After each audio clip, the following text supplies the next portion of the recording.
Hello guys, it's me Muniba and welcome to Muniba's kitchen. आज मैं chocolate mousse बनाने वाली हूँ। ये बेहतरीन डेजर्ट है, बच्चों और बड़ों सब की फेवरेट है। ये रेसिपी डार्क चॉकलेट में बनकर तैयार होगी, जो कि इसके मज़े को दोबाला कर देगी। और ऊपर लगाएंगे हम इसके व्हिप्ड क्रीम। अब आप जल्दी से चैनल को सब्सक्राइब कर लें और हम अपनी रेसिपी स्टार्ट करते हैं। सबसे पहले ले लेते हैं आधा कप चीनी, 4 अंडे की जर्दी और 1 टेबलस्पून वनीला एसेंस का। इन तीनों चीज़ों को अच्छी तरह से मिक्स कीजिए। अब ले लेते हैं एक पैन, उसमें डालते हैं तकरीबन 2 ग्लास पानी के। इसको गर्म होने दीजिए।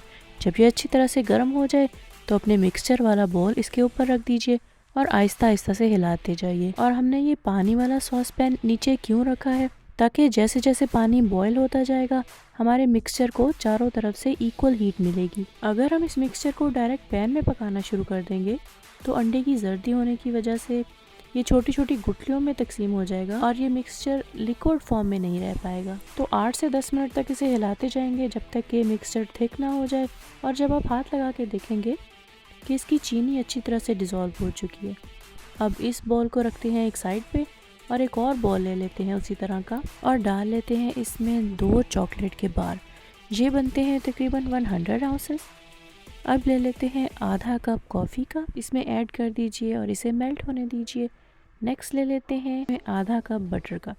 अब इन तीनों चीज़ों को मेल्ट होने दीजिए। देखिएगा, एहतियात कीजिएगा, नीचे सॉस पैन में जो पानी बॉयल हो रहा है ये आपके बॉल को नहीं टच करना चाहिए। अपनी रेसिपी को एंजॉय करना चाहते हैं और किसी भी किस्म के हादसे से महफूज रहिएगा, तभी तो आप मेरी रेसिपीज़ एंजॉय कर सकेंगे। ये देखिए, हमारा चॉकलेट का मिक्सचर अच्छी तरह से मेल्ट हो चुका है। अब हम अंडे की जर्दी का मिक्सचर जो हमने पहले बना के रखा था वो इसमें ऐड कर देते हैं और इनको अच्छी तरह से हिला लेते हैं। तकरीबन 1 मिनट के लिए मिक्स कीजिए और उतार के साइड पे रख लीजिए। याद है हमने 4 अंडों की जर्दी रेसिपी के स्टार्ट में इस्तेमाल की थी। उन्हीं 4 अंडों की सफ़ेदी अब मैं लेती हूँ और उसमें आधा कप चीनी का डाल के उसको अच्छी तरह से बीट कर लेते हैं। हैंड मिक्सर से कीजिए या स्टैंड मिक्सर से। हम इसे तब तक मिक्स करेंगे जब तक कि इसके ऊपर झाग सी ना आ जाए, वाइट सी फोम। जैसे ही अंडे की सफ़ेदी अच्छी तरह से फोमी हो जाए, ऐड करते हैं इसमें अपनी चॉकलेट का मिक्सचर जो हमने बना के रखा था।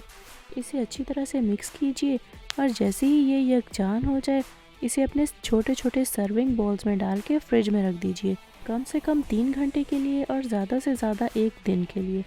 मैं इसे 24 आवर्स के लिए फ्रिज में रख रही हूँ। इतनी देर में इसके ऊपर लगाने वाली व्हिप्ड क्रीम बना लेती हूँ, जिसके लिए मैं ले रही हूँ 1 कप हैवी क्रीम और 1 टेबलस्पून वनीला एसेंस का। मैं इसमें चीनी नहीं इस्तेमाल कर रही क्योंकि मैंने डार्क चॉकलेट इस्तेमाल की है। हमारे चॉकलेट मूस में है शुगर। अगर आप चाहें तो अपने जायके के हिसाब से व्हिप्ड क्रीम में शुगर ऐड कर सकते हैं। मुझे तकरीबन 10 मिनट लगे हैं इस व्हिप्ड क्रीम को तैयार करने में और हमारा चॉकलेट मूस भी फ्रिज से बाहर आ चुका है। अब जल्दी से व्हिप्ड क्रीम इसके ऊपर लगा लेती हूँ। ये 24 आवर्स के लिए फ्रिज में रहा है, इसलिए इसने अपना एक स्ट्रक्चर बिल्ड कर लिया है। अब कुछ मज़ीद टेस्ट के लिए इसके ऊपर डार्क चॉकलेट क्रश करके डाल देती हूँ। वैसे आप इसके ऊपर कुछ स्ट्रॉबेरीज़ या रसबेरीज़ भी काट के रख सकते हैं, बहुत अच्छा लगेगा उसके साथ भी।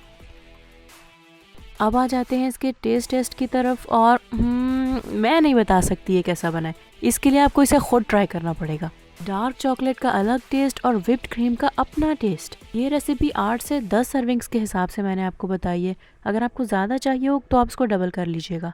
और मेरी तमाम रेसिपीज़ के लिए जो भी इंग्रेडिएंट्स मैं यूज़ करती हूँ वो नीचे डिस्क्रिप्शन बॉक्स में लिखे होते हैं। आप वहाँ पे जाके पहले इंग्रेडिएंट्स चेक कर लिया करें और उसके बाद अपनी रेसिपी स्टार्ट किया करें। तो कैसी लगी आज की रेसिपी? आई होप आपको अच्छी लगी होगी। अगर ऐसा है तो वीडियो को लाइक कीजिएगा, चैनल को सब्सक्राइब कीजिएगा।